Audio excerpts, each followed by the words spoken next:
भैया हम पंकज दीवाना बरईपार क्षेत्र ग्राम सभा सकरारामपुर कपूरपुर के ग्रामवासियों के और क्षेत्रवासियों से ये हाथ जोड़ के विनती बा कि हमारे बड़े भाई श्री अजय यादव जी के भारी मतों से विजयी बनाए।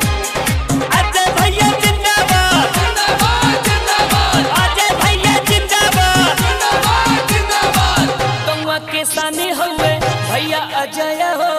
अब की दिलाई दिया उनका विजय हो पूरा होई सब सपनवा की भैया के बना दी पर धनवा मांगी लाई है मंगनवा की भैया के बना दी पर धनवा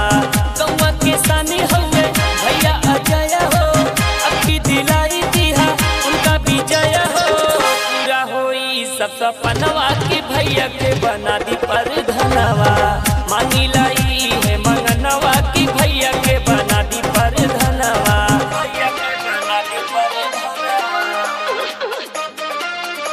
मिश्रा म्यूजिक प्रेजेंट्स भैया के बना दी पर धनवा। अजय भैया जिंदाबाद जिंदाबाद जिंदाबाद अजय भैया जिंदाबाद जिंदाबाद जिंदाबाद मांगी लाई है मंगनवा की भैया के बना दी पर धनवा। रामपुर सकरा के करी है विकास हो दुखिया गरीबवन के दी है आवास हो रामपुर सकरा के करी है विकास हो दुखिया गरीबवन के दी है आवास हो एपीएल बीपीएल दी है बनवाई वृद्धाई पेंशन दी है लगवाई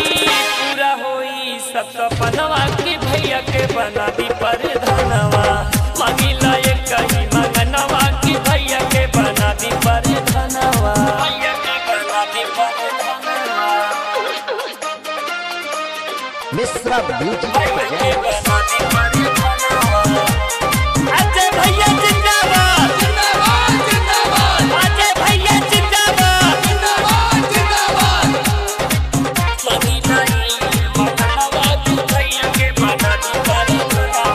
भैया अजय दी है गौवा सुधार हो दी है नरेगा में काम लगवाई हो काम लगवाई हो भैया अजय दी है गौवा सुधार हो दी है नरेगा में काम लगवाई हो बेरोजगार के मिली रहनवा भैया अजय हरी ले है विपतवा पूरा होई सब सपनवा की भैया के बना दी पर धनवा